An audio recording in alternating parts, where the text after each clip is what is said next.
Bonsoir. La violence serait-elle le nouveau mode de vie des Camerounais? La question se pose au regard de ce que nous vivons au quotidien dans nos cités. Verbal, physique, en présentiel, via les réseaux sociaux et même sur les médias traditionnels, injures, invectives et menaces sont désormais légion. Les sujets de discussion sont divers et variés, mais lorsqu'il est question de tribus, la violence est exacerbée. Dans un pays qui compte pas moins de 250 ethnies, n'est-ce pas préférable d'en faire un avantage ou mieux une force? Comment expliquer cette montée exponentielle du tribalisme dans notre société qui pourtant, au fil des années, se rend compte ou alors se fortifie dans un brassage ethnique? Une fois de plus, réseaux sociaux et médias traditionnels sont sur le banc des accusés. Ceci serait le terreau fertile à la propagation des discours de haine et autres types de violences. Doit-on véritablement condamner les médias, sachant qu'ils ont également un rôle important dans la société? On en parle ce soir et notre hôte questionne au quotidien les problèmes de société et donc de violence. Sociologue, le docteur Jean-Mérimée Ntamak est assis ce soir dans le fauteuil rouge. Bonsoir docteur et merci d'avoir accepté notre invitation. Bonsoir, bonsoir à vos millions de téléspectateurs. C'est moi qui vous remercie. C'est toujours un privilège de s'asseoir sur ce fauteuil qui a vu passer des éminences grises. Et donc, cette émission a un caractère assez important, tout au moins dans le sens de l'édification des masses qui nous suivent. Donc, c'est un privilège pour moi d'être là. Je dis merci de nous avoir conviés et je fais un petit coucou aux populations de mon quartier. Alors, très bien, dites-nous, ça peut paraître trivial, hein, mais qu'est-ce qui peut justifier aujourd'hui autant de violence dans notre société? Bon, il faut dire que la violence peut avoir deux niveaux. Elle peut être un sentiment, et ce sentiment peut être extériorisé par un certain nombre de comportements. Donc, on va d'abord entrer sur le premier palier en parlant du sentiment de violence. Ce sentiment peut être causé par des formes d'inégalité. Les inégalités peuvent être sociales, elles peuvent être économiques, elles peuvent être politiques, elles peuvent même être socio-culturelles. Et donc, si on entre en profondeur, on va se rendre compte que au niveau social, il y a ces formes d'inégalité en termes de gestion des frustrations. Vous voyez, par exemple, la question de la reproduction sociale. De plus en plus, on a l'impression dans notre société que certaines classes sociales se reproduisent au travers des enfants, au travers des membres de leur famille, et ça envoie un message à ceux d'en face. Et ceux d'en face vont donc développer un sentiment d'injustice et questionner même les institutions existantes, notamment une institution comme la justice sociale en charge de la régulation. Donc, dans un contexte comme celui-là, il peut arriver que lorsqu'on est poussé à bout par ces formes d'inégalité, ces formes d'injustice, on puisse développer des comportements qui créent un dysfonctionnement social et donc terrain fertile aux formes de violence qui se manifestent par tout ce qu'on va voir tout au long de notre émission. Alors, est-ce qu'ici, j'ai envie de dire, tout n'est pas un peu éducation? Éducation dans les deux sens, hein, c'est-à-dire que cette classe-là qui pense qu'elle est aisée et donc peut faire ce qu'elle veut, et cette autre classe qui pense parce que ceux-là sont nantis et peut-être parce que la justice est de leur côté, moi, je développe des frustrations. Bon, l'éducation ne se fait pas dans un vide social. L'éducation se fait dans un espace avec ce qu'on va appeler les mondes sociaux, mais avec des repères. Pourtant, aujourd'hui, effectivement, il y a de plus en plus, et ceci pour le décrier, une crise des repères. Ce qu'on veut nous présenter aujourd'hui comme des repères sont des personnes qui n'ont pas forcément de traçabilité. Vous voyez, aujourd'hui, je vais faire d'abord un peu un rétropédalage. Autrefois, les jeunes, tout au moins au niveau scolaire, prenons ce cas, développaient pas un fantasme, mais une sorte d'idolâtrie vis-à-vis de leurs enseignants. Le maître qui était devant nous était un savant, il connaît tout. Il enseigne les mathématiques, la physique, le français, etc. Il est présent chaque jour. Il est toujours, même si sa garde-robe est rétrécie, toujours propre, toujours bien épinglé. Et il nous inculquait des valeurs. Dans le contenu des enseignements, on avait un cours comme l'éducation civique. Cette éducation civique qui nous enseignait, par exemple, les sauts. Quand vous arrivez, on lève les couleurs, vous vous arrêtez, etc., etc. C'était des petites pratiques qui ont l'air anodines, mais qui sont porteurs de sens et de puissance au sens de Balandier. Et donc, dans ce cours, on nous enseignait les règles de civilité. Aujourd'hui, de plus en plus, on se rend compte qu'il y a un nivellement de la pyramide. On nous présente parfois des modèles qui sont préfabriqués, ou alors des modèles dont on ne peut pas tracer leur historique en termes de parcours. Ils sont parfois comme un cheveu dans la soupe, qui émergent et qui veulent s'ériger en donneurs de leçons. Pourtant, lorsqu'on questionne leur background éthique, et même leur background, j'allais dire, au niveau de la déontologie, il y a beaucoup de choses à redire. Et c'est cela que la société nous flanque aujourd'hui comme des repères. Ça fait en sorte que dans la lutte des classes entre une classe dite prolétaire, une classe moyenne, parce qu'elle existe, même si elle est de plus en plus rétrécie, il existe quand même une classe moyenne, et une classe à la limite un peu aisée, pour ne pas forcément dire bourgeoise. Dans cette lutte des classes-là, il y a une classe qui veut imposer des repères aux autres. Et ces repères ne sont pas forcément acceptés. Je prends par exemple la question sur le plan des inégalités politiques, de la notion d'élite. Aujourd'hui, celui qui est l'élite de l'arrondissement, du département, de la circonscription, de la région, n'est pas forcément celui qui a l'assentiment de la population. Mais c'est parfois, c'est celui qui a de l'argent, il est le plus nanti, il a un bras long, entre guillemets, et on veut ériger celui-là en modèle. Mais normalement, ça c'est une parenthèse. Quand on dit élite, qu'est-ce que ça veut dire de façon basique? Il y a plusieurs formes d'élite. Il y a l'élite politico-administrative, il y a l'élite économique, il y a l'élite politique. En réalité, l'élite, c'est cette personne qui est un référent pour son groupe d'appartenance. Parce on organise la société en deux groupes. Le groupe d'appartenance et le groupe de référence. Dans son groupe d'appartenance, il y a des personnes qui sont des références. C'est-à-dire que des personnes qui peuvent, de par leur aura, de par leur passé, de par leur réalisation, réunir la population autour d'une cause bien commune. Et ce sont ces personnes-là qui sont des élites. Or, aujourd'hui, on a davantage une élite qui est fabriquée par le politico-administratif, et parfois cette élite ne représente pas l'assentiment des populations et plutôt ses intérêts propres et ses intérêts de son aire. Parce que l'aire signifie aujourd'hui les personnes qui sont proches de vous, qui partagent ce que vous faites, même si ces personnes savent que ce n'est pas normal, c'est-à-dire que normal sur le prisme de la morale sociale, mais elles partagent ce que vous faites. Et donc, si vous allez à l'encontre de ce type d'élite-là, forcément, vous allez être neutralisé. Donc, l'élite, c'est un peu ça dans notre contexte. Et comme je disais tout à l'heure, ces inégalités-là sont parfois causées par ces élites-là, qui sont préfabriquées et qui font en sorte que l'effritement du lien social, la friture, l'écartement social devient de plus en plus drastique. Et malheureusement, personne ne peut bouger de ses positions. Ceux qui sont en position de faiblesse estiment qu'au travers de la violence, ils vont avoir accès aux parts, je ne vais pas dire du gâteau, mais aux parts de la chose communautaire. Et aujourd'hui, cela peut se manifester par un certain nombre d'actes que nous voyons dans notre société. Ces actes qui sont à décrier ici, mais qui participent parfois à expliquer la cause ou alors les causes de l'émergence des violences dans nos sociétés. Je vais insister encore. Est-ce qu'à la fin, ce n'est pas une fuite en avant? Je vais dire, si je prends de façon globale le coût de vie, le chômage, la précarité, est-ce que celle-ci devrait justifier une violence?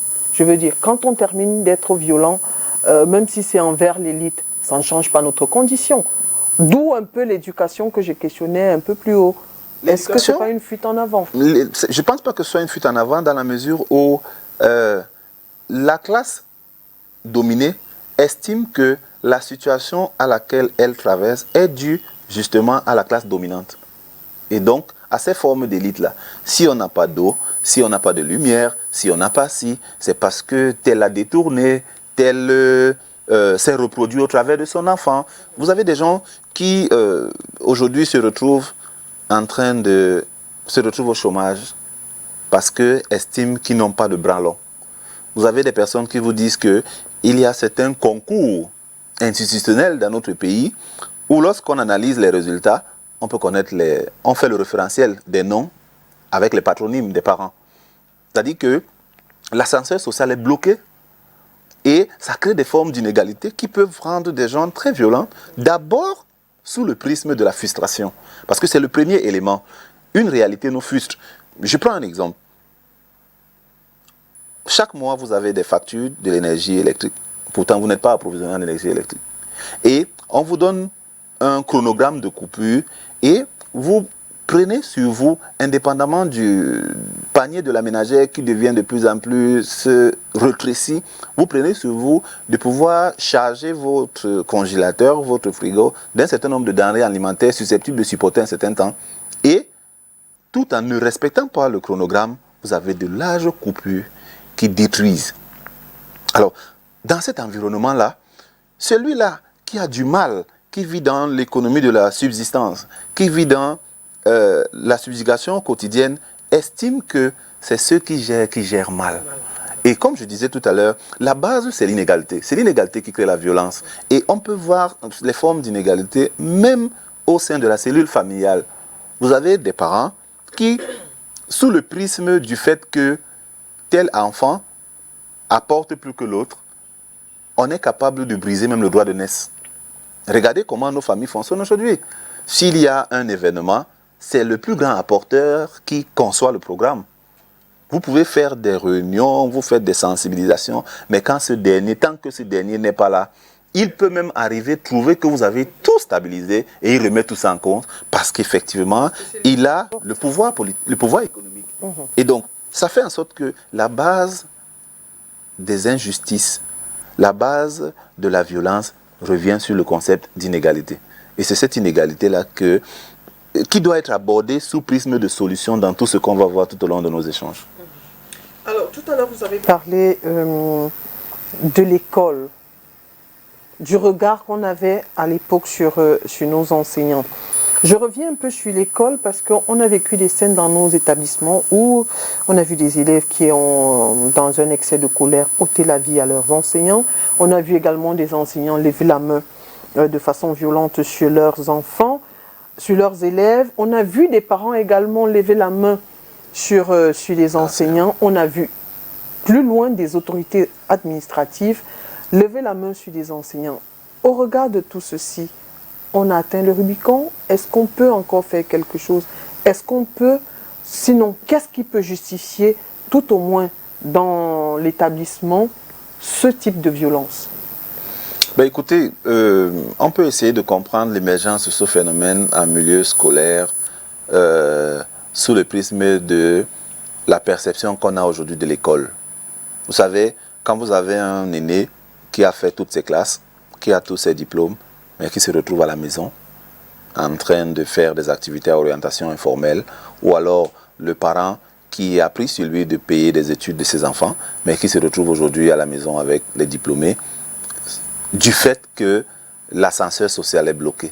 Parce que comme je l'ai dit, l'école autrefois était considérée comme un marqueur social. L'école était considérée comme le levier par lequel on accède pour pouvoir toucher certaines niches de la société. Mais aujourd'hui, la perception qu'on a, c'est que à l'école, c'est parfois les cancres et les médiocres qui ont une place sous le soleil, indépendamment des majors. Si vous essayez de faire une analyse dans nos établissements, vous allez vous rendre compte que tous ceux qui, au cours de leur circuit, étaient toujours les meilleurs, est-ce qu'ils ont eu la place en termes d'insertion socio-professionnelle? La réponse va vous surprendre, mais on n'est pas loin du non. Alors, les incidents se sont déroulés dans nos établissements scolaires et les responsabilités sont partagées. Déjà, au niveau de la première cellule familiale, les parents. Vous savez, aujourd'hui, on a des parents qui essayent d'occidentaliser les mœurs et les façons de penser. Un parent qui va arriver à l'école et dire à l'enseignant que vous ne devez pas mettre la main sur mon enfant. Un parent qui va acheter un téléphone dernier cri à son enfant.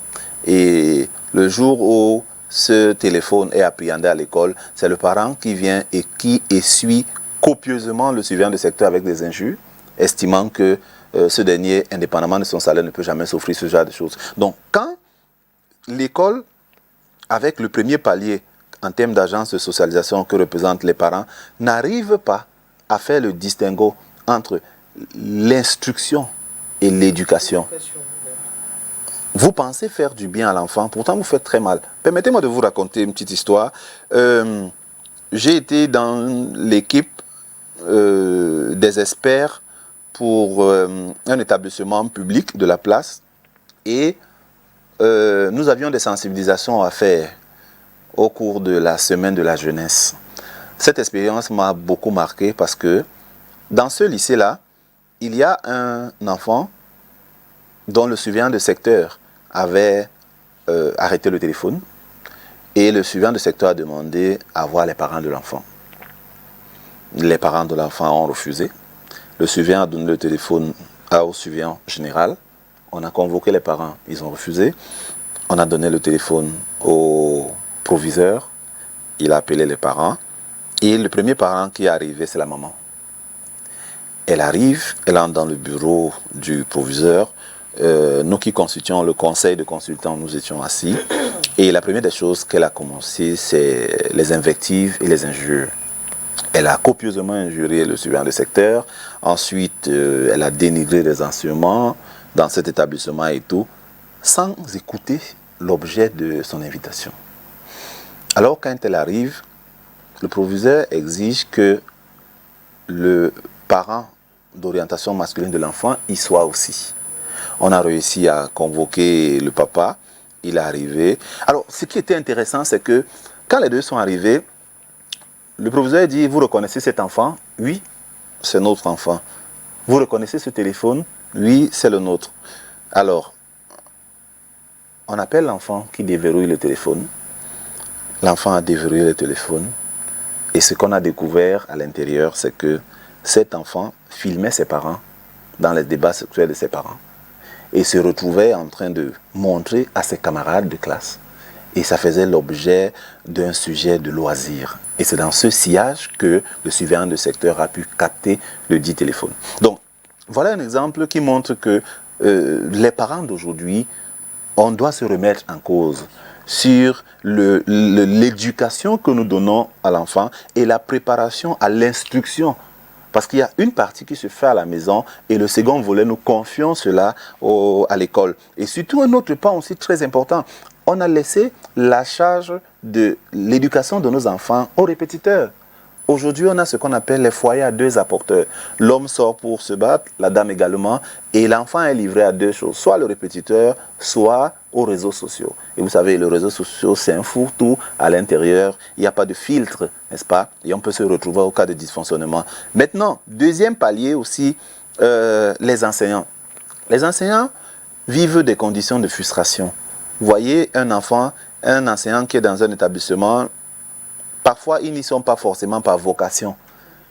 Davantage, ils y entrent par réalisme et par pragmatisme, parce que la vie est devenue très difficile. Donc, comme on est diplômé de l'enseignement supérieur, parfois, ce n'est pas un enseignant sorti des écoles spécialisées, parfois, c'est un diplômé de l'enseignement supérieur, mais qui estime qu'on a les vieux cahiers quelque part, on va un peu produire du réchauffé aux enfants. Ça n'enlève en rien leur qualité, hein, je tiens à préciser cela. Mais, alors, ce type d'approche, les promoteurs d'établissements payent les enseignants en monnaie de singe.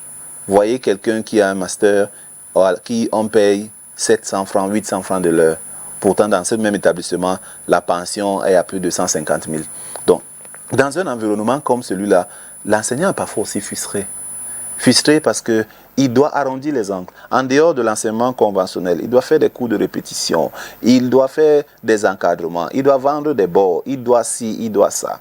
L'âge avançant, il est à la maison avec une femme, peut-être les enfants, etc. Il a des charges qu'il doit assumer. Et donc, dans un contexte comme celui-là, il développe aussi des frustrations. Parce que n'oubliez pas le concept de part, les inégalités. Donc, il estime que parfois il faut racketter, parfois il faut être proche des élèves. Or, cette proximité avec les élèves fait en sorte que le respect s'extompe et on est ouvert et assujetti à toutes les pratiques qui peuvent même arriver aux formes de violence. Et enfin, les institutions. Vous avez évoqué le cas où on a une personne de l'administration territoriale qui est entrée dans un établissement et qui a violenté un enseignant. Là, j'en appelle à la mémoire collective.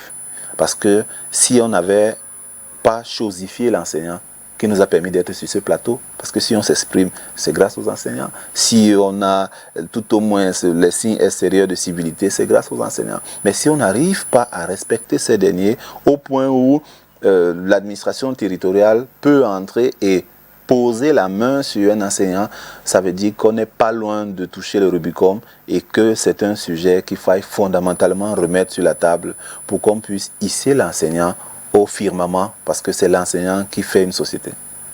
Alors, vous avez répondu à la question suivante, parce qu'il était question de savoir si le socle familial brisé, effectivement, peut justifier ces violences-là. À l'époque, on disait la mère reste à la maison et s'occuper des enfants. Aujourd'hui, parce que la vie, elle est obligée de sortir.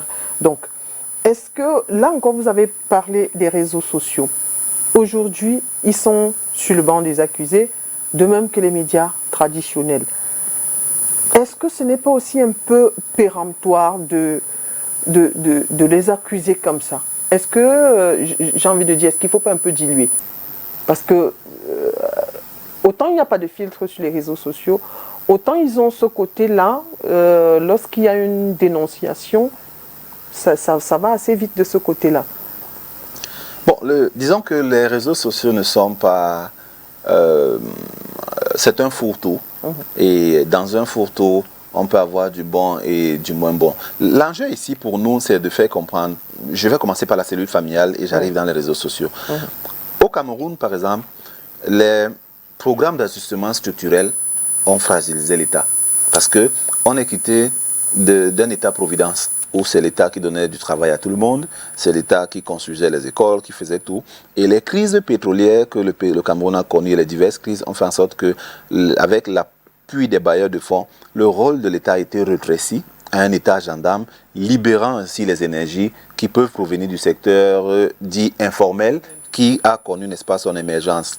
La particularité, c'était quoi? C'est que lorsqu'on a fait la compression, par exemple, des entreprises publiques, un papa qui a eu ses indemnités rentre à la maison et il s'assoit avec sa famille, son épouse et les enfants, et ils essayent de faire des orientations.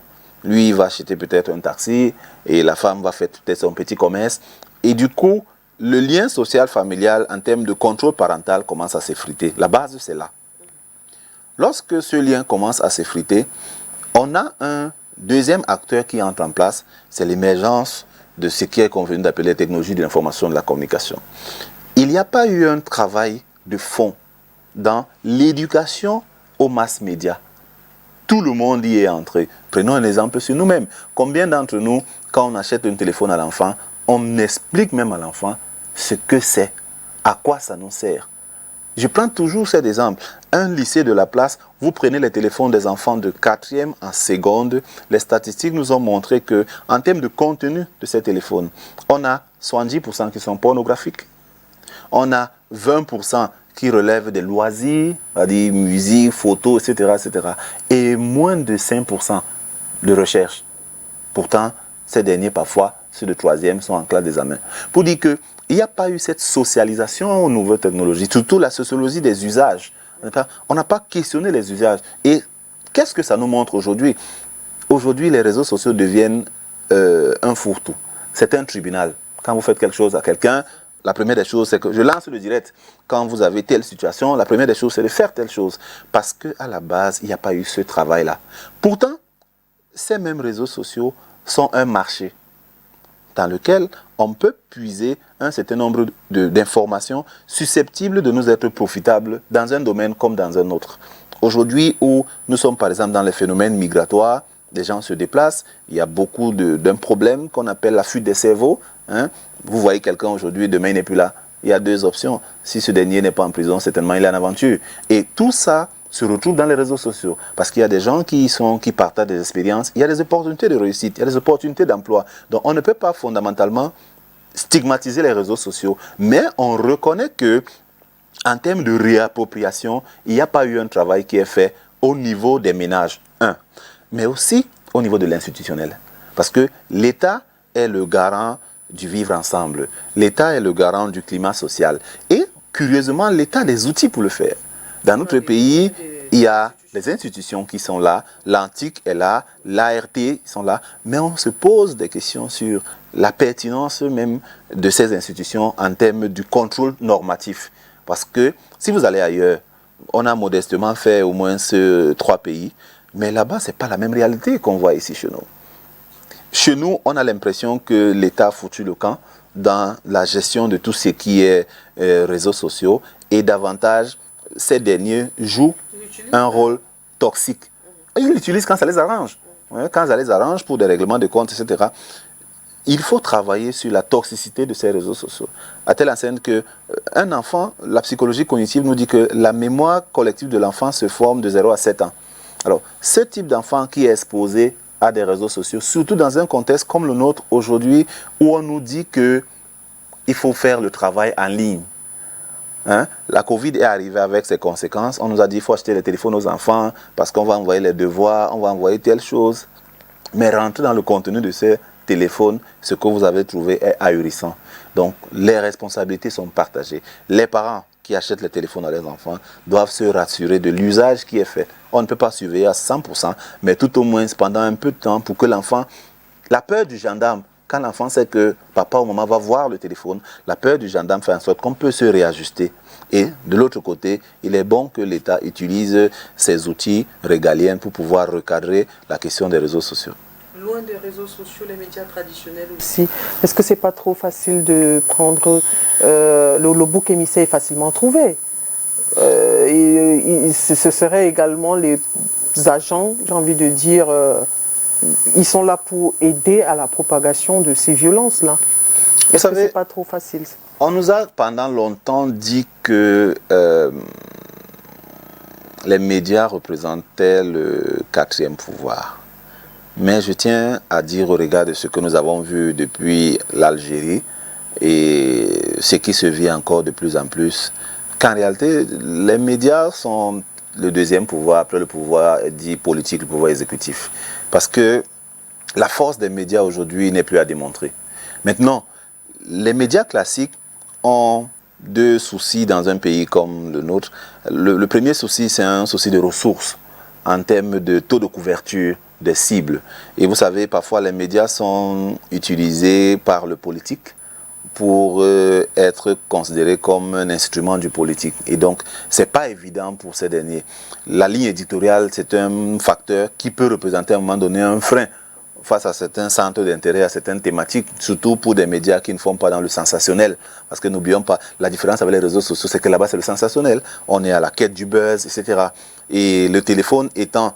Les statistiques disent que 10 Camerounais en milieu urbain, 8 ont un téléphone, parmi lesquels 7 ont un téléphone Android. Sur les 7 qui ont un téléphone Android, 5 sont connectés 24/24. Donc, ne serait-ce que ces statistiques nous montrent que les médias classiques ne peuvent pas challenger aujourd'hui les médias sociaux. Sauf que les reproches qu'on fait aux médias classiques, c'est un peu la diversion. Parce que parfois, ces derniers produisent des contenus en termes de programmes qui ne participent pas à dénoncer, à servir de plaidoyer face à des problèmes qui peuvent affecter le climat social. Et rares sont des chaînes comme la vôtre ici à STV où vous mettez toute une émission pour parler d'un problème qui est capable d'effriter le vivre ensemble. D'aucuns vont se lancer dans des dynamiques politiques, politiciennes, et là, on aura l'impression que les médias traditionnels ont un peu échoué. Ne parlons pas de la presse écrite, quand on sait que la presse écrite au Cameroun a beaucoup de problèmes, des problèmes de subvention, des problèmes de commercialisation, face au e-commerce, face au e-learning, face au e-média qui est là, ils ont du mal à s'intégrer. On ne peut pas trop les en vouloir, mais ils ne sont pas exempts de tout reproche en tout cas. Alors, toujours dans le cadre des violences, une autre également qui prend de plus en plus de l'ampleur, c'est celle basée sur le genre. Est-ce que aussi à ce niveau, on doit dire que la cote d'alerte est atteinte? Oui, je dirais oui.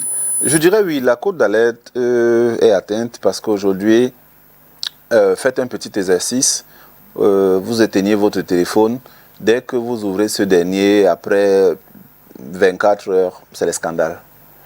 Aujourd'hui, nous sommes à l'ère malheureusement du scandale à tous les niveaux.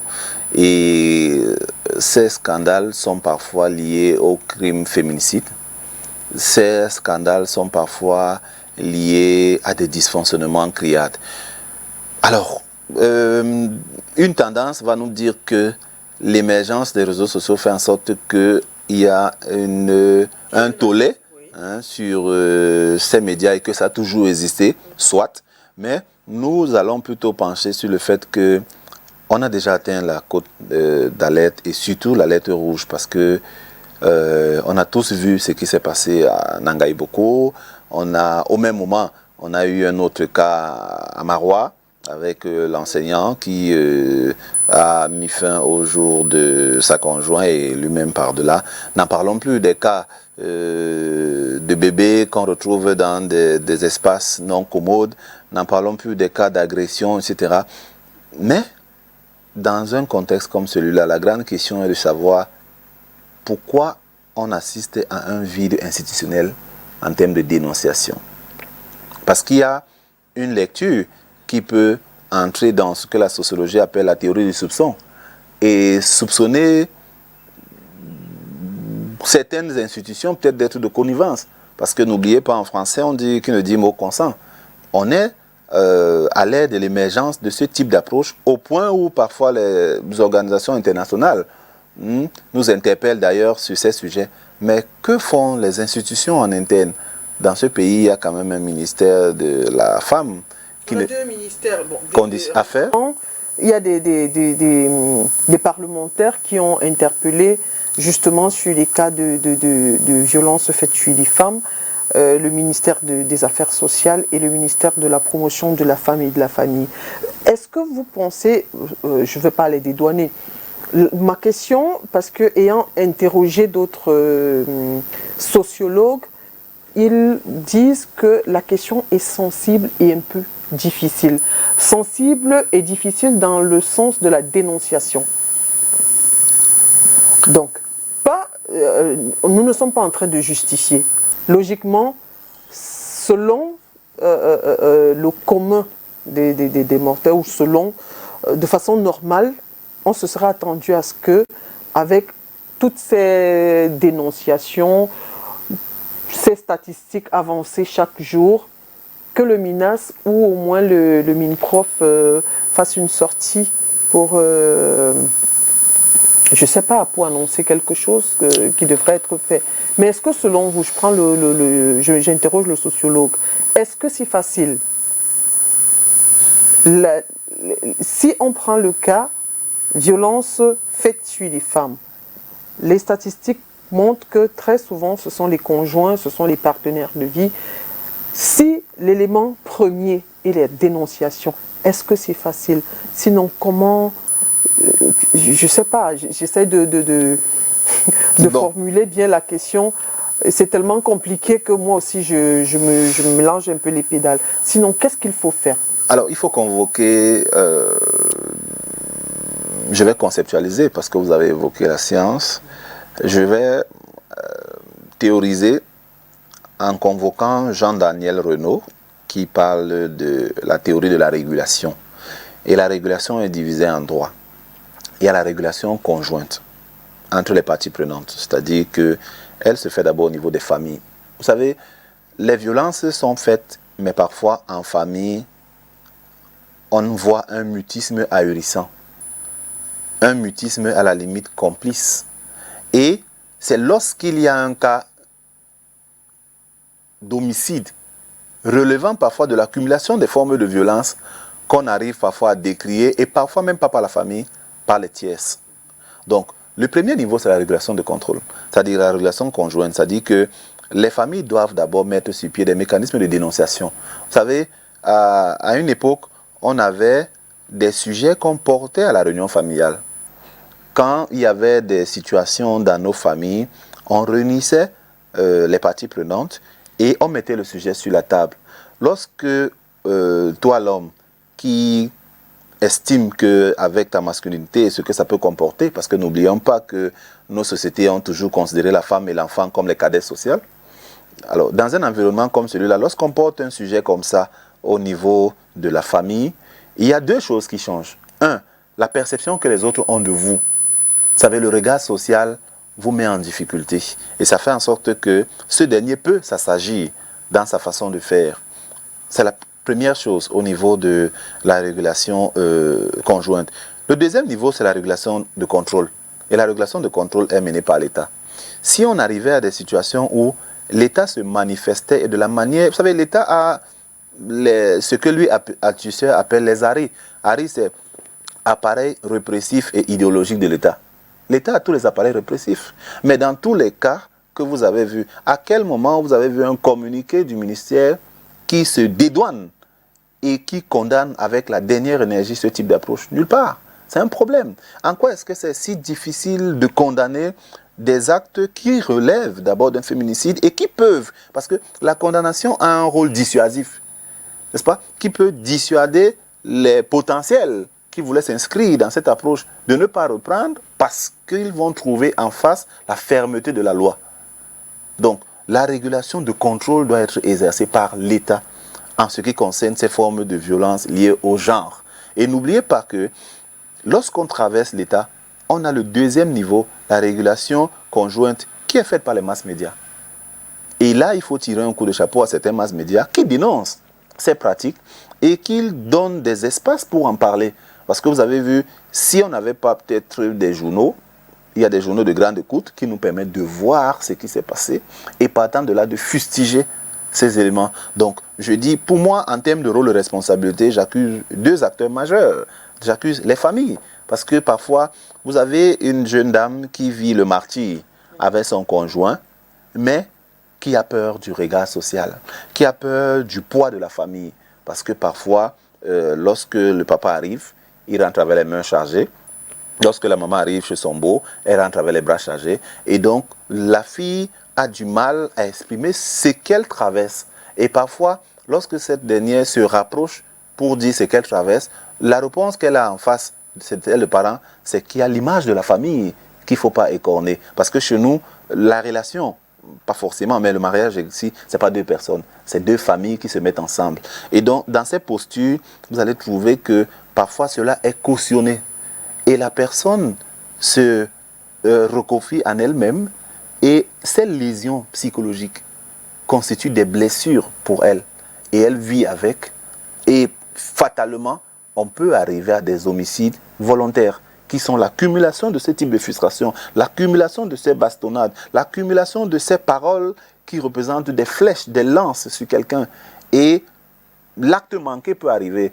Ça peut être une gifle, ça peut être de l'eau, ça peut être l'eau chaude qui est versée, etc. Et on arrive à des cas d'homicide. Donc, j'accuse les familles, comme j'ai dit, mais j'accuse aussi l'État. Parce que le mutisme de l'État peut être interprété de diverses manières. Il faut dire qu'il n'y a pas que les conjoints, il y a des viols qui se font en famille. Et toujours pour préserver la cellule familiale, on n'en parle pas. Donc il y a des petites filles, des petits garçons qui sont violés. Donc la dénonciation doit être faite. Et c'est pour ça que je demandais, est-ce que vous, en sociologue, c'est facile? On comprend que le regard de la société, justement parlant de ce regard de la société-là, lorsqu'on sait que dans le couple, c'est-à-dire que très souvent c'est l'homme qui va battre sur la femme en attendant que les hommes se plaignent, parce que pour l'instant, on n'entend pas beaucoup parler des hommes qui sont battus par leurs femmes. Vous voulez dire? Oui, là il faut mitiger. Il faut vraiment mitiger parce que les sociétés ont beaucoup changé. Peut-être vous avez des statistiques. Jusqu'à aujourd'hui, on n'a que des chiffres qui parlent des hommes qui battent sur leurs femmes. On n'a pas encore... Parce que, justement, on a des sociétés qui sont basées sur des castes et des clichés. Okay. Un homme peut vivre le martyre. J'ai parlé tout à l'heure des inégalités. Vous avez des foyers où l'homme était, par exemple, le principal apporteur, mais les impacts, par exemple, de la crise de la Covid font en sorte qu'il est à la maison et c'est la dame qui est amenée à partir, il vit des violences inouïes.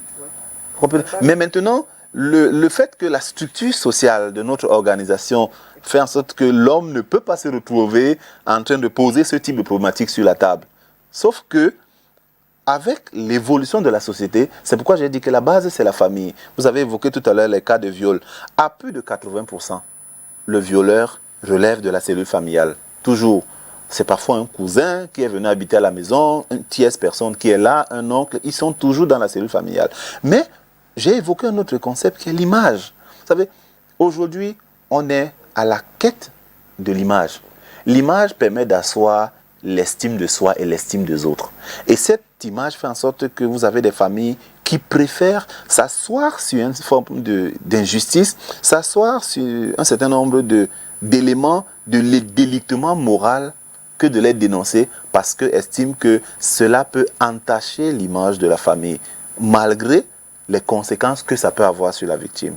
Et on est en train de franchir un cap qui est tel qu'aujourd'hui les viols ne sont plus faits seulement sur les personnes de sexe opposé. De plus en plus, on a des viols qui relèvent des personnes de même sexe, notamment des garçons, des petits garçons qui sont sodomisés de plus en plus. Et ça crée une tache, une empreinte, un marqueur social au sein des familles. Mais alors, il y a un travail important de dénonciation parce que la dénonciation ne devrait pas être la stigmatisation.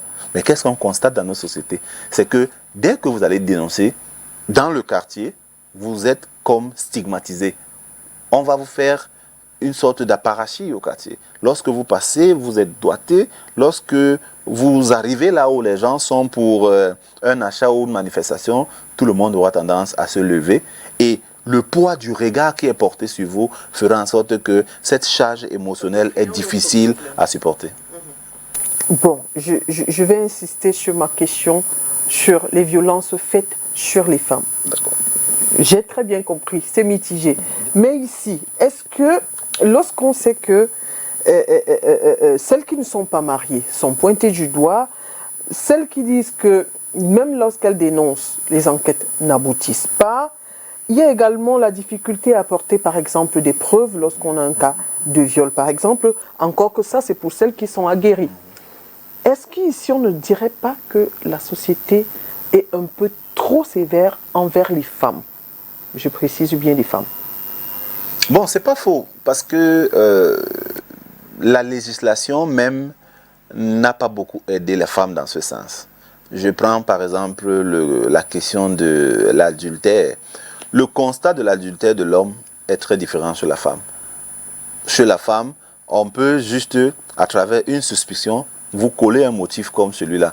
Pourtant, chez l'homme, il y a une batterie d'éléments à pouvoir mettre en exergue. Donc, même au niveau de la réglementation, elle n'a pas été favorable à la question, à la femme, en ce qui concerne ce type d'approche-là. Mais je souscris entièrement à ce que vous dites parce que de plus en plus, quand même, c'est difficile dans un environnement comme le nôtre où on est d'abord un cadet social, ça veut dire que son point de vue n'est pas trop pris en considération.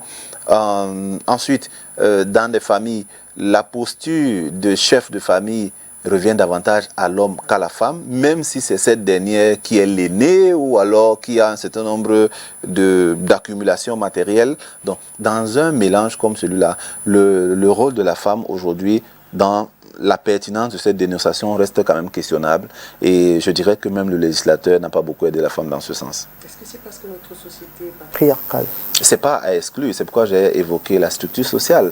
La structure sociale voudrait qu'on puisse considérer la femme comme un cadet social, sauf que, et c'est là la nuance qu'il faut apporter, c'est que les rôles et responsabilités sont partagés dans la mesure où la femme est celle qui devrait porter son plaidoyer. Par contre, regardez ce qui se passe aujourd'hui. Il y a de cela presque 10 ans, le thème de la Journée internationale des droits des femmes, c'était 50-50. Dans cette approche de 50-50, vous voyez que lorsqu'on analyse notre société, la femme ou alors une catégorie de femmes veulent toujours s'inscrire dans celles-là qui sont là pour recevoir. Et elles estiment qu'elles n'ont rien à donner. Voyez, vous arrivez, je prends des cas. il y a des corps de métier où les femmes estiment que c'est réservé aux hommes. Pourtant, la seule barrière doit être psychologique. Et tant qu'on n'a pas brisé ces barrières, regardez l'énergie avec laquelle les femmes font pour fêter le 8 mars. Elles mobilisent tout un pays en haleine. Elles mobilisent tous des couturiers, des espaces de loisirs, des entreprises. Or, pendant toute une journée, si vous faites le ratio des femmes qui ont même compris le thème, ce ratio est très faible. Pour dire que, de nos jours, nous avons presque 53% des femmes au Cameroun contre 47% des hommes. Et ce ratio est même encore plus important au niveau de la variable espérance de vie. Celle de la femme est légèrement au-dessus de celle de l'homme. Ça veut dire que la loi aussi a commencé à les aider un peu dans ce sens. Dans les établissements scolaires de nos jours, si un élève est enceinte, elle continue et poursuit ses études. Pourtant, autrefois, quand elle était enceinte et c'est constaté, elle devait arrêter ses études. Et pourtant, celui qui a même engrossé est dans le même établissement, il devait poursuivre ses injustices. Donc, il y a ces injustices-là qui veulent être progressivement abordées, mais l'enjeu majeur du plaidoyer revient à la femme. À vous, les femmes, de faire le plaidoyer de la place qu'elles doivent occuper dans notre société. Parce que je pense que la place qu'elles occupent aujourd'hui est largement en deçà de leur potentiel. Donc, les femmes, j'espère qu'elles ont bien entendu et qu'elles ont bien compris votre message. Je l'espère aussi. Alors, je reviens toujours sur ces violences basées sur le genre. On a l'amour, on a la haine qui se transforme parfois en violence. On a l'impression que c'est désormais lié.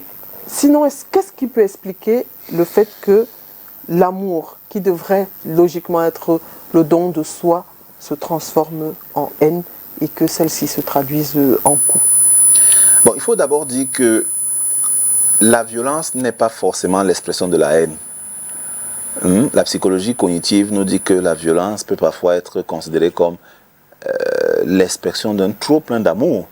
Vous voyez parfois que dans certains foyers, dans certains foyers, vous avez des personnes, et ça c'est très intéressant de connaître le profil psychologique du partenaire. Le profil psychologique est assez important parce que ça nous permet de mesurer le niveau d'insatisfaction ou de satisfaction de notre vis-à-vis et de maîtriser la question des actes manqués. Parce que les actes manqués sont parfois liés à un déclic sur un comportement. Par exemple, la gestion du téléphone. Vous avez des partenaires qui, dans la maison, chacun a son téléphone, mais qui n'a pas de mot de passe. Et vous savez que vous avez un partenaire qui est assez colérique. Le moindre fait que vous ayez déposé votre téléphone pour aller à la douche, il est déjà sur votre téléphone. Vous avez des partenaires qui, en longueur de journée, peuvent vous appeler. Tu es où? Tu fais quoi? Matin, midi, soir. Donc, chacun dans sa relation devrait avoir la pesanteur de la dose d'amour. Parce que parfois, ces violences sont issues à l'overdose. Et vous savez que tout ce qui est overdose peut parfois être nocif. Et donc, vous avez des hommes qui développent une jalousie exacerbée. Pas forcément la haine, non. Mais parfois, c'est le trop plein d'amour vis-à-vis de son partenaire. Et parfois, ce trop plein d'amour n'est pas maîtrisé. Est-ce que là, ce n'est pas un manque de confiance en soi?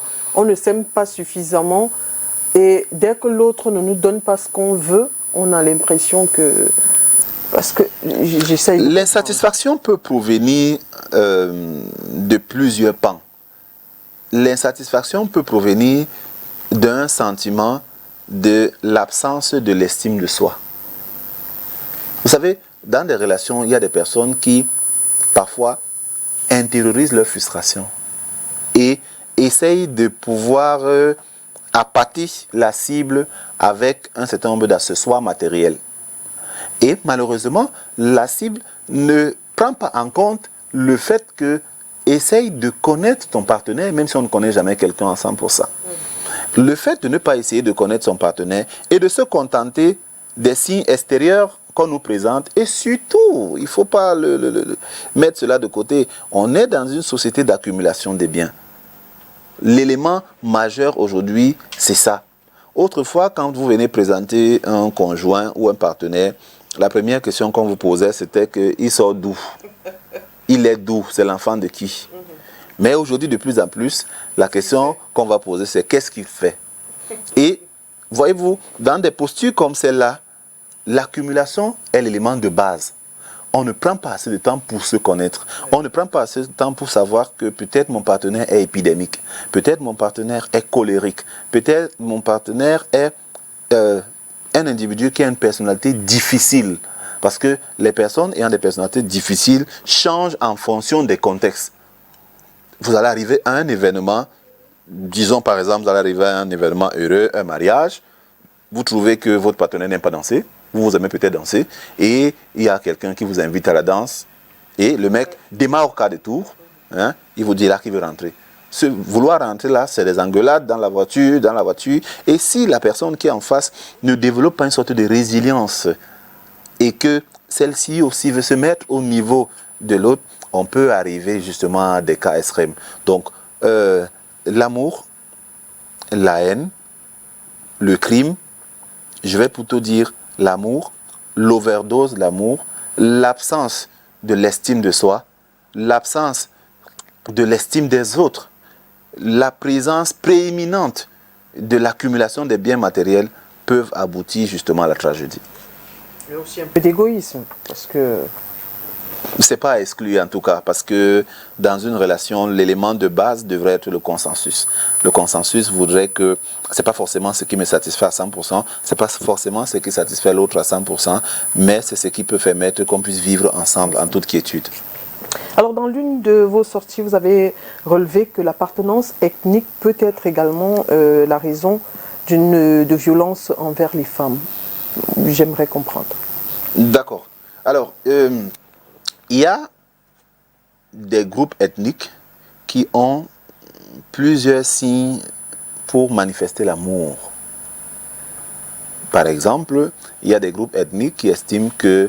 le mari ne va pas sur sa femme, ça veut dire que... Voilà, je voulais pas que ça sorte de moi, mais vous l'avez si bien dit. Donc, il y a des groupes ethniques qui estiment que parfois, présenter des signes d'attachement n'est pas très loin avec des signes de violence. Pas de violence dans le sens de commettre un suicide, non, mais de violence, parce que cette violence-là participe à asseoir la masculinité de l'homme et participe toujours à créer cette dichotomie de pas maître esclave, non, mais de homme et femme en termes de soumission. Or, dans une approche où nous sommes aujourd'hui dans des mariages interethniques, vous pouvez avoir quelqu'un qui ne prend pas cela en considération, qui estime par contre que les signes extérieurs d'amour pour ce dernier, c'est l'écoute, c'est considérer son partenaire comme partie prenante de sa vie, et donc le regard extérieur qui vous est parfois envoyé, c'est que vous n'êtes plus un homme, vous êtes devenu autre chose, et parfois ça peut créer des tensions qui sont susceptibles d'effriter le lien social en couple. Et parfois même ces tensions peuvent être d'une certaine violence et qui vont faire parfois s'envoler la relation. Alors, bon, je laisse un peu les ethnies, mais c'est pas très loin. Est-ce que vous êtes du même avis que ceux qui pensent que les violences et les discours de haine ont gagné en intensité à la suite des crises dans les régions du Nord-Ouest et du Sud-Ouest, et également avec les élections de 2018? Bon, peut-être, mais je vais ajouter un autre acteur, c'est les réseaux sociaux. Hein? Parce que, vous savez, les violences basées sur des orientations, des segments communautaires représentent une vieille problématique. Dans les années 90, avec l'émergence du SDF, il y avait déjà un certain nombre de relents. Dans les années 93, avec la réforme universitaire, il y a eu beaucoup de mouvements qu'on pouvait assimiler pour certains à ce type d'approche. Mais on n'a pas connu la même résonance que celle d'aujourd'hui. La crise des régions du Nord-Ouest et du Sud-Ouest, pour ma part, n'a pas beaucoup effriter la question des ethnies. Parce que si vous allez dans un quartier comme Bonabéry, vous allez vous rendre compte que les groupes ethniques vivent indépendamment de ce qui est fait et dit dans les réseaux sociaux. Parce que n'oubliez pas, vous avez dit dans votre introduction tout à l'heure, le Cameroun, c'est presque 200 et poussières de situations linguistiques. Mais on peut anthropologiquement structurer cela en 4. Il y a les Grassfield, il y a les Kiridi Peul, c'est-à-dire le Grand Nord, Garoua, Maroua, Ngaoundéré, une partie à l'est, Garoua Boula, etc., et une partie au nord. Donc, il y a les Kiridi Peul, c'est un groupe. Il y a les Grassfield, qu'on retrouve à l'ouest et une partie au nord-ouest. Il y a beaucoup de similitudes. Alors, le troisième groupe, c'est Pygmée Fambeti, qu'on retrouve centre-sud-est. D'accord. Et le dernier groupe, c'est Sawabassa. Donc, voilà 4 grands groupes ethniques. Et je ne saurais dire que la crise anglophone a exacerbé ce sentiment dans la mesure où, dans ces régions dites anglophones, on a majoritairement, dans ce que j'ai cité là, il en ressort 2 grands groupes ethniques. Ceux du sud-ouest sont rapprochés des Sawabassa. Ils ont des mêmes cultures. Ils ont, vous voyez par exemple les cérémonies et même les tenues vestimentaires. Et si vous entrez dans l'ethnologie et même l'anthropologie et même l'histoire des migrations, vous verrez que c'est un même peuple qui a juste connu des migrations. Si vous allez dans le nord-ouest est proche des Grassfield. C'est les mêmes cultures.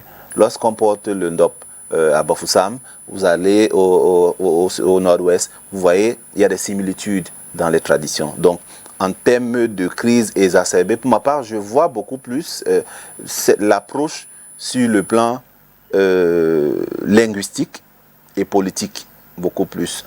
Maintenant, est-ce que on peut pour autant dire qu'il n'y a pas un problème dans ce sens? Je pense que nous sommes là dans les conséquences de la colonisation. Parce qu'on n'a pas encore compris que nous sommes des États-nations. Et tant qu'on n'a pas encore compris ça, ce type de problèmes vont être perceptibles partout. Parce que la question de l'ethnie, c'est partout. On a vu ce qui s'est passé au Rwanda. On a vu ce qui s'est passé récemment au Nigeria. Le Nigeria, c'est 3 grands groupes ethniques. Il y a les Igbo, il y a les Yoruba, c'est 3 grands groupes ethniques. Et ces structurations sont partout. Maintenant, la question fondamentale, c'est comment est-ce que le pouvoir politique améliore les éléments du climat social? Comment est-ce que le pouvoir politique régule la question des ethnies, la question des représentations sociales et même la question des micronations? Parce que dans ces groupes, il y a des autorités qui constituent le pouvoir traditionnel, qui est parfois plus écouté que le pouvoir politique. Donc, il est important qu'on prenne cela en considération et d'où la question, malheureusement, de la décentralisation. On ne parle pas politique aujourd'hui. Alors, la récente sortie médiatique d'un sociologue, Afel Tolé, avec des sorties les unes condamnant, les autres soutenant, que retenir donc? Est-ce que ces propos doivent être qualifiés de tribalistes? Ou alors ce sont ceux qui disent que ces propos sont tribalistes, qui sont les tribalistes? Peut-être qu'on devrait commencer par définir qui est tribaliste. Qui devrait être appelé tribaliste? Alors, bon, le tribalisme, c'est une doctrine qui consiste à considérer son appartenance en termes de tribus, en termes de segments communautaires supérieurs aux autres. Les paroles d'un prof, de mon prof, je ne saurais... J'espère que l'on va défendre son professeur. Nous, je m'adresse aux sociologues de façon, j'ai envie de dire, froide. En réalité, une analyse froide. La lecture que je fais des propos de ce dernier sur ce plateau, c'est que lorsqu'on enlève les propos de leur contexte, ils deviennent parfois des prétextes pour justifier un certain nombre de choses. Je pense que la question du tribalisme au Cameroun est une question de façade et qu'il ce qu'il dit lui-même, il ne pense pas lui-même à ce qu'il dit. Parce que lorsqu'on va en profondeur, moi je vais prendre 2 indicateurs sur le plan sociologique. Allez chaque samedi dans les mairies et voyez le volume de mariages interethniques. Alors, lorsque vous voyez dans nos familles comment est-ce que les noms, moi je parle de l'université que j'ai un peu la prétention de maîtriser, vous avez dans une salle de classe, parfois vous lisez un nom qui a à consonance 2 régions. Et vous vous rendez donc compte que dans le vivre ensemble, le tribalisme au Cameroun ne représente pas un problème en réalité. Maintenant, le problème peut être abordé par le politique sur le fait qu'il utilise souvent cela comme un levier. D'accord. Et je pourrais m'en tenir à ça parce que la politique, c'est pas trop mon fort. Donc, on comprend que c'est un peu fait à dessein par les politiques. Voilà. Mais est-ce qu'en tant que tel, c'est mauvais de défendre sa tribu? Est-ce que c'est possible déjà de ne pas défendre, j'ai envie de dire, ses racines? Est-ce que c'est mauvais en tant que tel? Alors, vous avez parfois, au cours des événements, tels que les funérailles, tels que les obsèques, vous avez le chef qui prend la parole et dans son discours, il demande à ses enfants de rentrer, développer le village. Parce que parfois, il estime que la diaspora de son village a tellement fait à l'extérieur qu'il est important que ces derniers viennent faire la même chose chez eux. Donc, en soi, ce n'est pas des discours tribaux. C'est justement ce que Jean-Marc appelle le développement par le bas.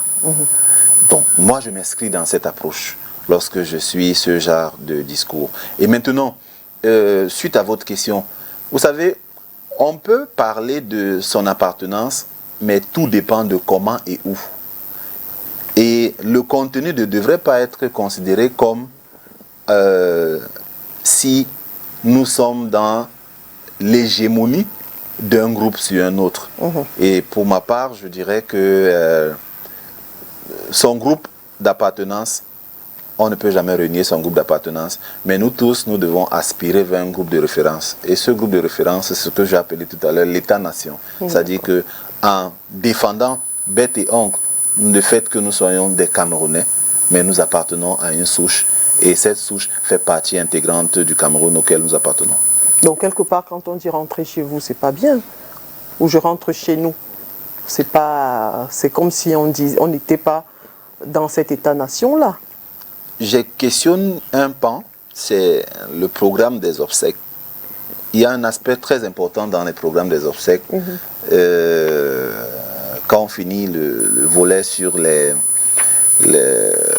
parcours professionnel, le parcours académique, il y a un aspect qui est très important, c'est le programme en lui-même. Après la veillée, on dit toujours un aspect important, départ du corps pour le village. Et au verso, il y a le plan de localisation. Voilà, sur soi, de dessiner le plan de village.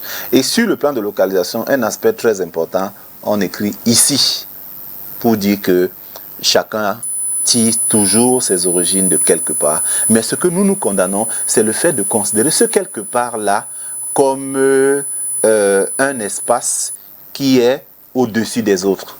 C'est ce que nous condamnons. Nous pensons que bien que nous sortons de quelque part, ce qui doit être valorisé, indépendamment de ce quelque part-là, lorsqu'on est dans des espaces, c'est le grand Cameroun qui nous appartient à nous tous.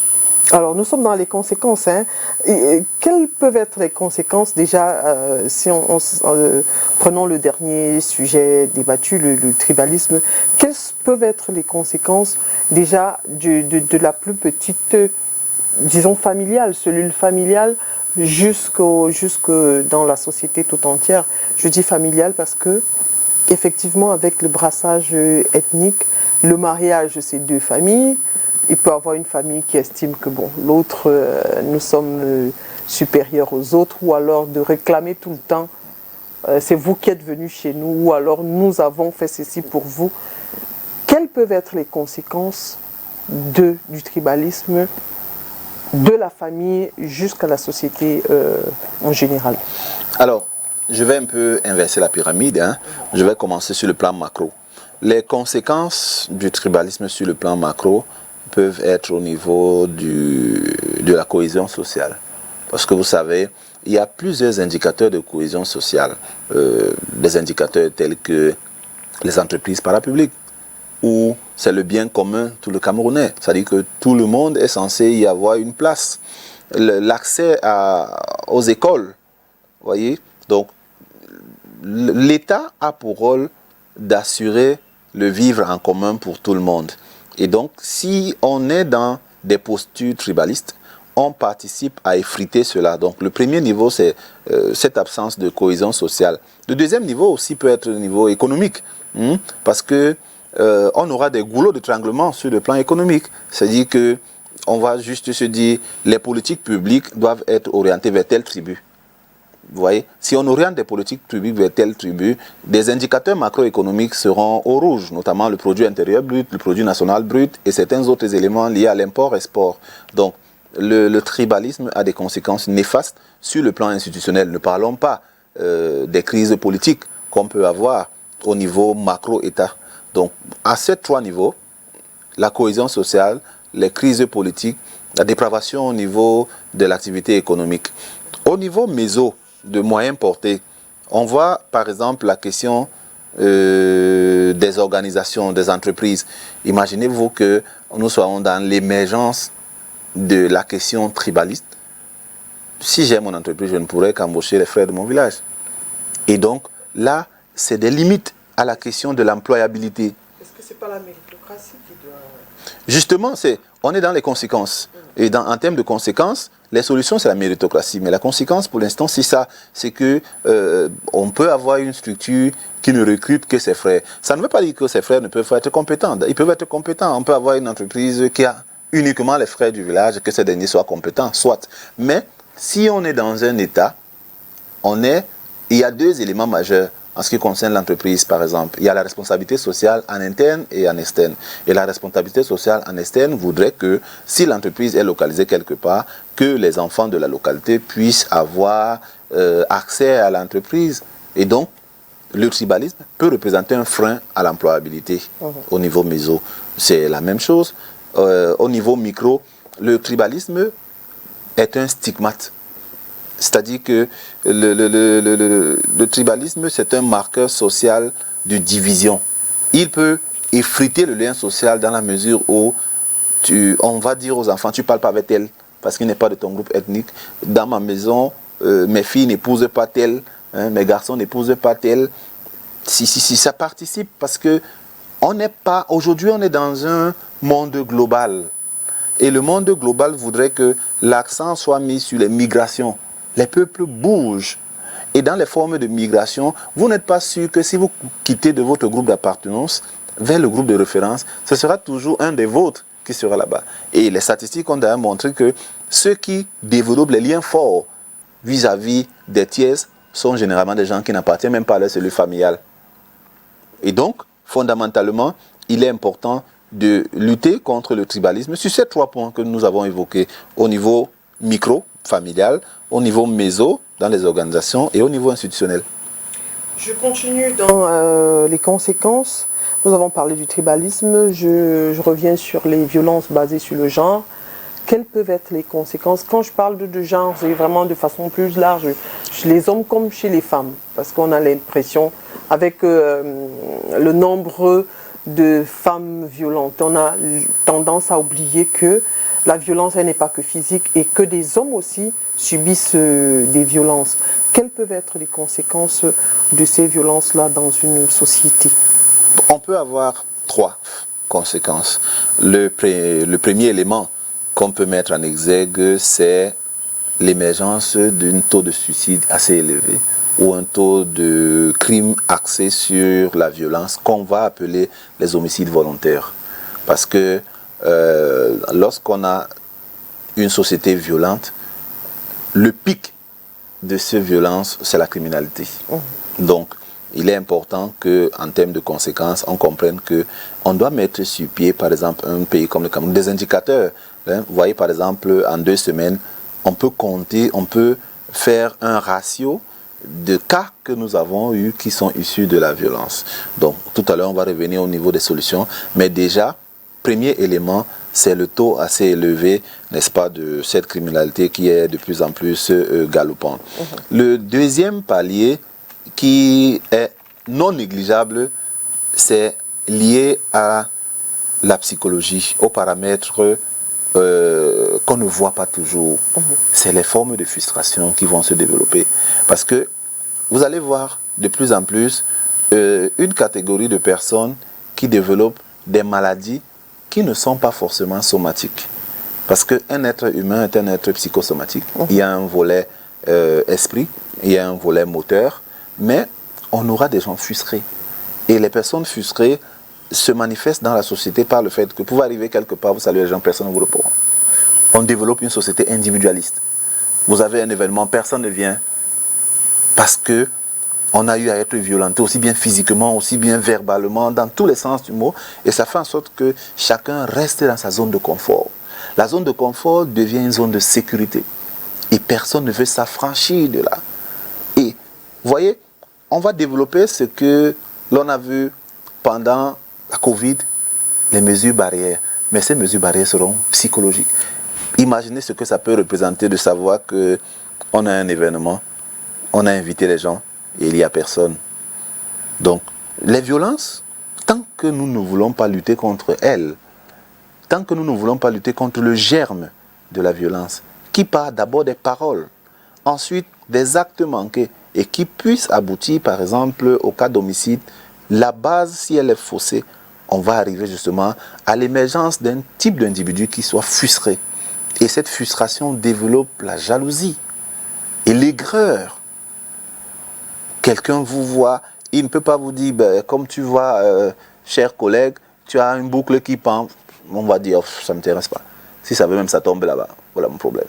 Donc, au niveau macro, on a vu le taux de criminalité qui va évoluer. Au niveau méso, on va voir cet aspect-là qui va se développer au niveau des citoyens. Et malheureusement, au niveau de la cellule familiale, on peut avoir un aspect qu'on ne développe pas toujours, on n'en parle pas toujours dans les médias, mais on va avoir l'émergence des familles recomposées. Aujourd'hui, de plus en plus, on aura les logiques des familles recomposées. Parce qu'on se dit toujours, ça n'a pas marché, il faut reprendre. Et dans la dynamique de reconstruction, on construit, on déconstruit. Et malheureusement, on peut arriver à s'assagir. Parce que notre société nous a dit qu'il y a des choses qu'on ne fait pas à la maison familiale, par exemple. Et le fait de toujours être en train de chercher peut créer ces dynamiques dans nos sociétés, malheureusement. Alors, lorsqu'on a noté toutes ces conséquences-là, il est important d'apporter sa pierre à la résolution, ce qui est désormais comme, peut-être, j'ai envie de dire, on ne saurait critiquer sans dire voici ce que j'apporte comme solution ou comme piste de solution, pour ne pas dire qu'on a la science infuse. Alors, si on reprend les différentes problématiques défendues ou abordées ce soir, solution au sujet du tribalisme, on a certes 250 ethnies, mais aujourd'hui, lorsqu'on écoute les médias ou on regarde les réseaux sociaux, on a l'impression qu'on a affaire à deux.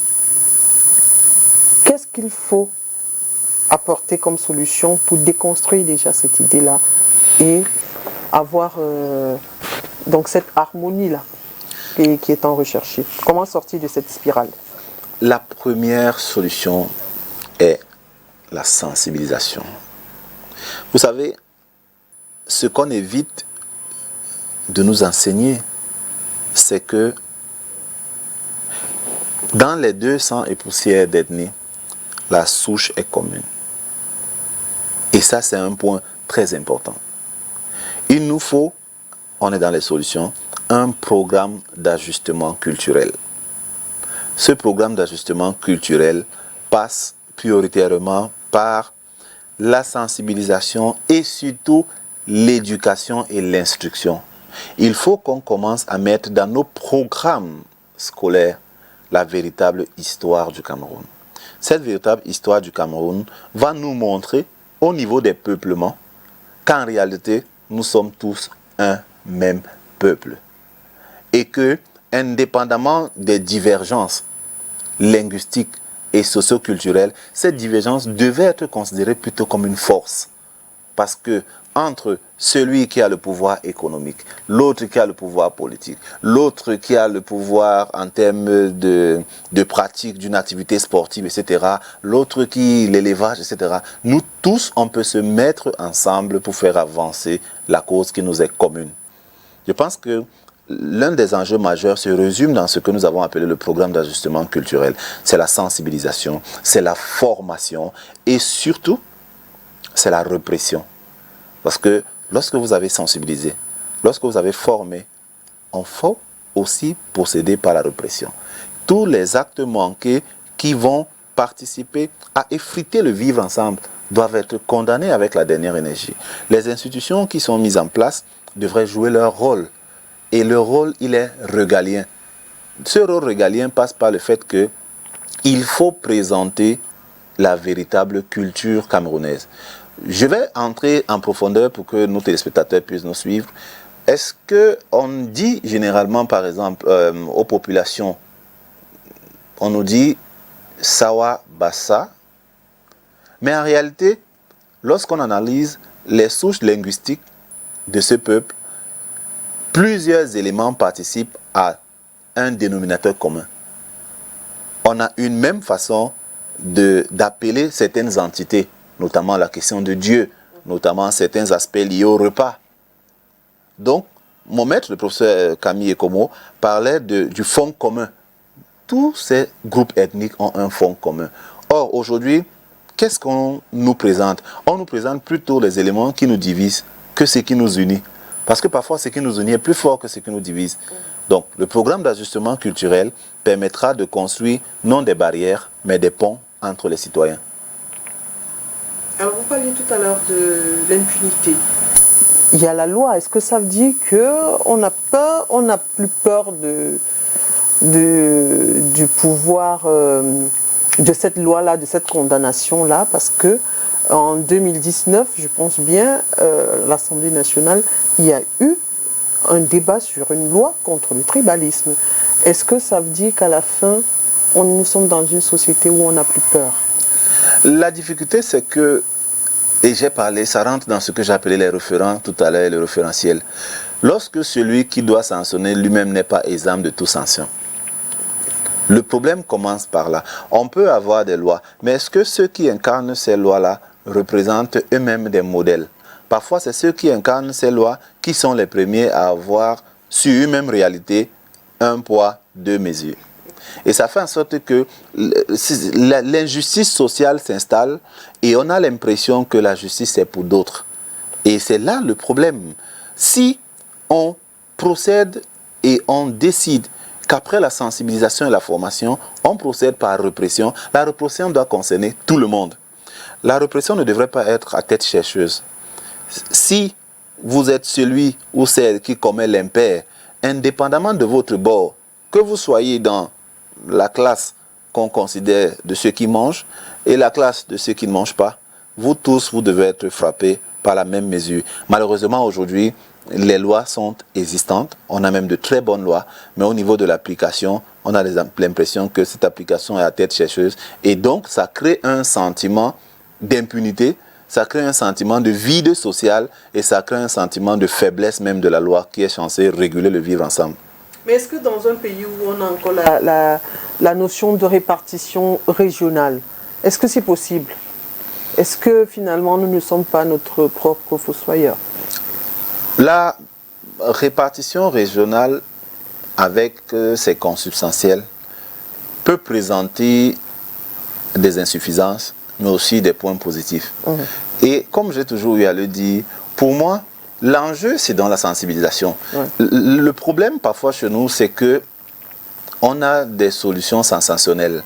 On veut faire dans le buzz, on veut faire dans le miracle permanent, on veut faire dans l'éternel étonnement.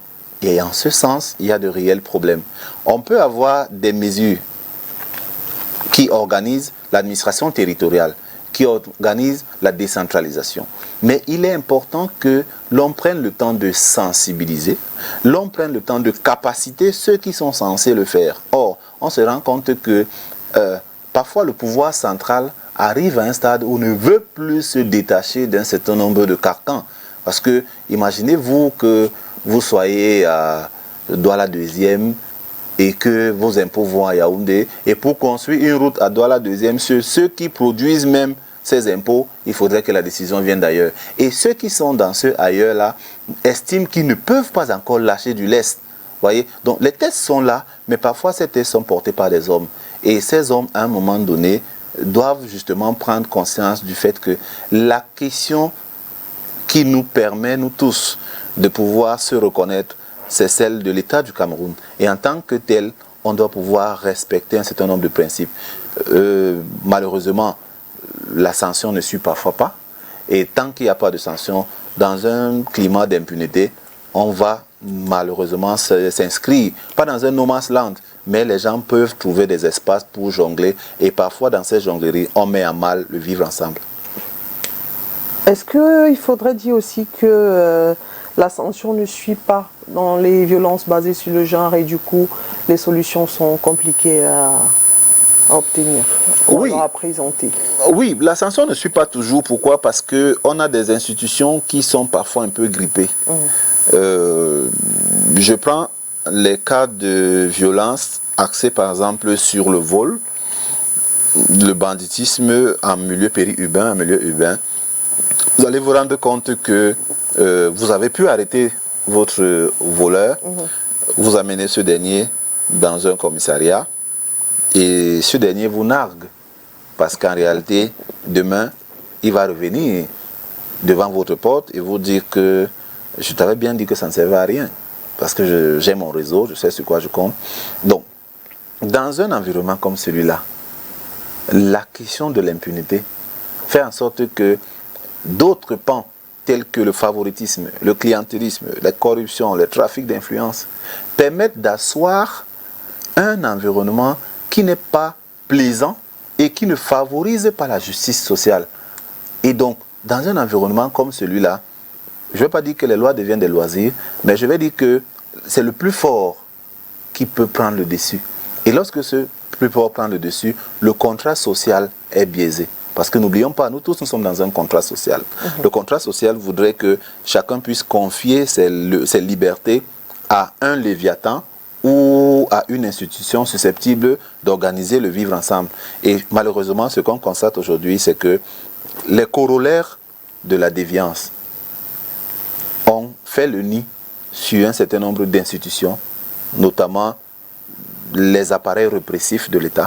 Et ça fait en sorte que on n'a plus, la confiance est effritée vis-à-vis de ces institutions. Et lorsque la confiance est effritée, ceux qui sont chargés de dénoncer ces violences, la dénonciation n'atteint pas le escompté. Parce que si on nous avait dit à chaque fois qu'on ouvre une enquête, malheureusement qui sont rarement fermées, à chaque fois qu'on ouvre une enquête pour un cas de violence et qu'on a une suite, cette suite peut permettre de dissuader les potentiels. Mais malheureusement, parfois on ouvre une enquête qui n'est jamais fait, mais qui se manifeste par le fait que votre bourreau se retrouve devant vous le jour au lendemain, et c'est donc difficile la question de la dénonciation des cas de violence. C'est très difficile dans un environnement comme le nôtre. Cette solution, on peut la transposer sur les cas de violence faite sur les femmes ou sur les hommes? Pareillement, on peut la transposer parce que même en justice, j'ai dit tout à l'heure en évoquant la réglementation, comment il y avait quand même une insuffisance au niveau de la législation en ce qui concerne l'approche genre. Sur un certain nombre de pans, l'homme en tant qu'être masculin va déjà avec un certain nombre d'avantages. Et ces avantages font en sorte que même dans les cas de dénonciation, c'est difficile. Comment changer? Qu'est-ce qu'il faut donc faire pour changer la donne? Pour changer la donne, il n'y a pas de solution magique. La première solution, c'est le plaidoyer. Parce que le plaidoyer permet de mettre la question sur la table. Or, tant que les questions sont dans les tiroirs, on ne peut aboutir à rien. Donc, il faut faire le plaidoyer. Et le plaidoyer ne saurait s'arrêter à un jour de l'année. C'est incongru. Sur 300 et poussières de jours, on a un jour et la femme ne peut pas faire le plaidoyer en un jour. Parce que dans ce un jour, elle est occupée à nous présenter les jolis pagnes, elle est occupée à danser de gauche à droite, elle est occupée à soulever tout ce qu'il ne faut pas soulever. Donc, premier élément, il est important qu'on passe par un plaidoyer. De deux, le deuxième élément, c'est les outils du lobbying. Le lobbying aussi a fait ses preuves ailleurs. On a vu comment les femmes se constituent en réseau et touchent les pôles de décision. Et ces pôles de décision font en sorte que les lignes bougent tout au moins. Donc,